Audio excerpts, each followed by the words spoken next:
Somebody said, let Eric go and interview President Muhammadu Buhari. He will be the easiest person to interview. He doesn't wear boxing gloves. He talks in soft tone. And if he's not sure what to mean, he looks at you, and that itself is a reply. But I watched an interview with a former president, and I believe that many of us here watch it, even the man who reviewed this book didn't refer to it. When the host of Hard Talk, that popular BBC host, he asked the Nigeria president, I have enough trouble right now, so I will add to the trouble, and so I will mention no name, but we can know the person. He knows the person, he has associated with the person, he's been groomed under the person, and he's still being overseen by the person.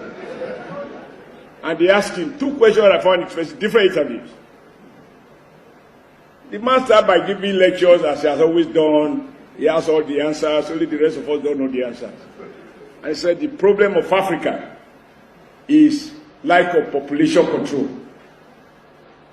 Our population is growing at the average of 3% or more, and yet the average economy is growing far less than that. And that is why poverty will remain endemic. So, in terms of looking at holistic approach to the African poverty situation, we cannot but focus on the question of population growth. And then this fearless, professional British BBC Hard Talk host asked him, since you were the president of Africa's most populous nation, how many did you contribute to this population? How many children did you have? And how many wives have you married, whether now or before or all your life? I thought for me that was courageous. That leaders should not preach what they are not doing. You can't be on record as having so many wives, both registered and unregistered, several children, some in dispute, and yet you go to the Queensland and lecture about population. You ought to have married one wife and maybe two children, and then use yourself as example. But if you are part of those who help to create the problem, and therefore become role model for the younger ones, there is a problem. I thought that a Nigerian editor should find courage to do a thing like that, to say what you are saying you are not doing. The second one was, I think on that same Hard Talk, they had this same big man, very, very big man. He writes letters a lot. Even though there are no post office, I don't know where they are delivered. And then they asked him, and he spoke, he said, but they said your government, there was a lot of corruption in your government. And everybody will testify to that.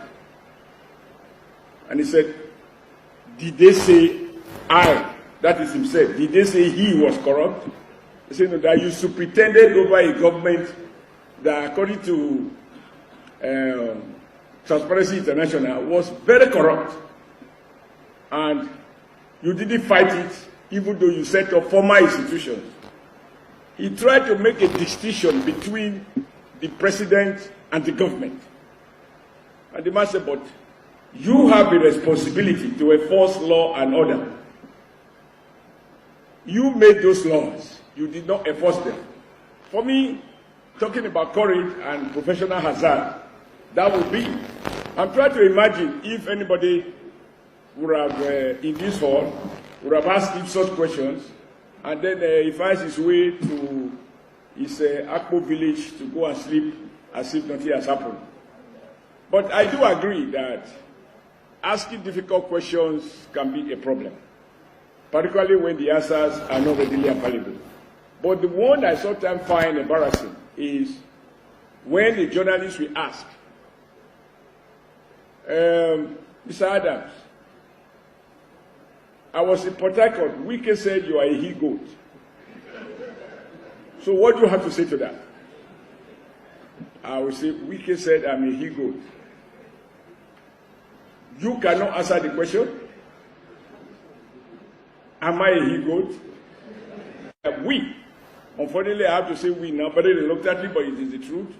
I have been conscripted into the so-called political people, but I'm a labor man.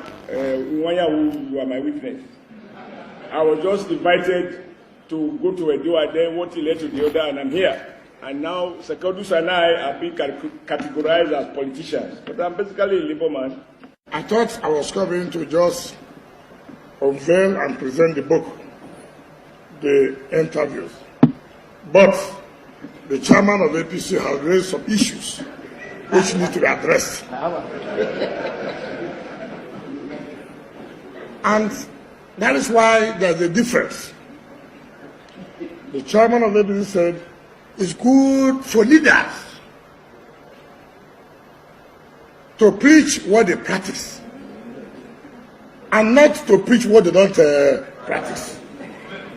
I remember during the chairman's second term to be governor of Edo State, he came to the villa to thank the then president who he was carved up and interviewed. He said, "Thank you for one man, one vote." Today, do we have one man, one vote?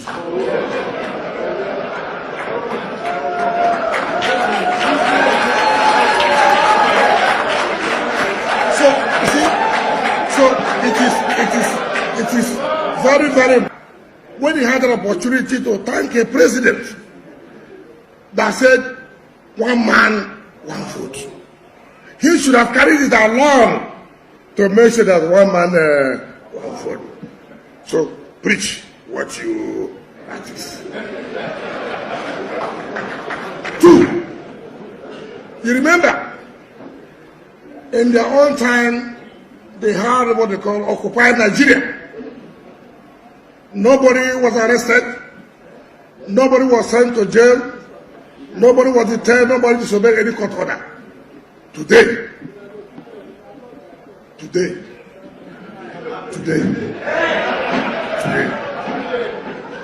are they practicing what they're preaching?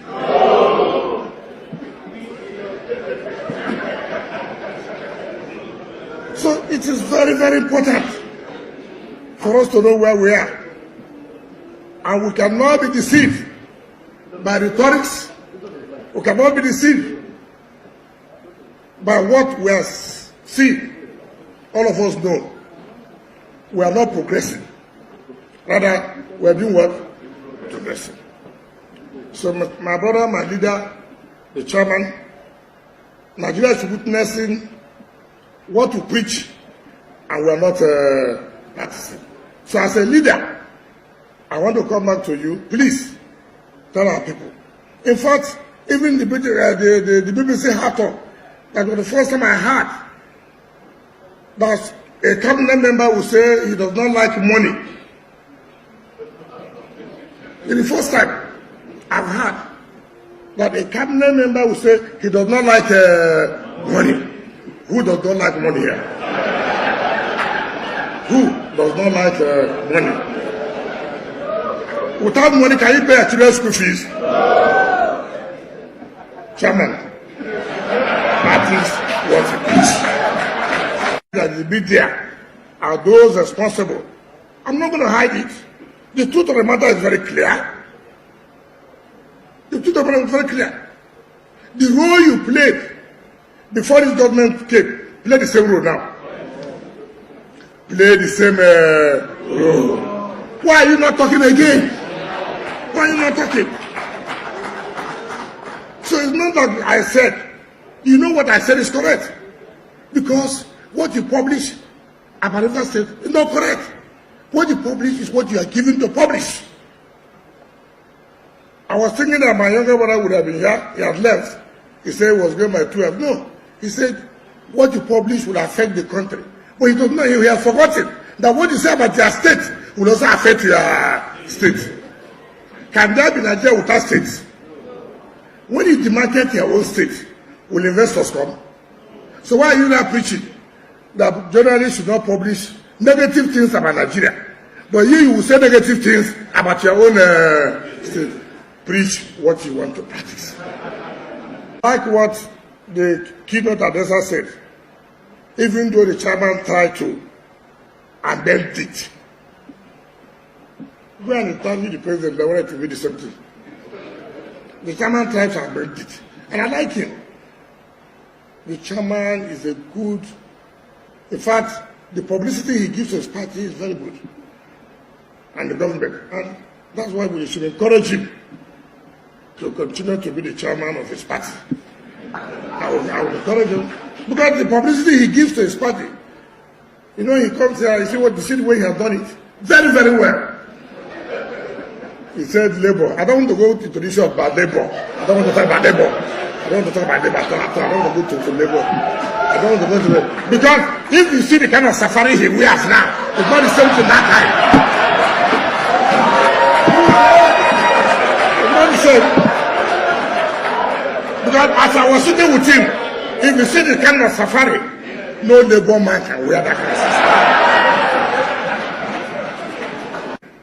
You don't need to look at faces. Go and interview people. Ask the relevant questions that people that will help the society. Don't ask questions. You know, sometimes they come. They just want to say, oh, we want to make sure that the public know about you. Want to say, we can package you. Don't package anybody. Your business is not to package anybody. Your business is to set the society a simple truth.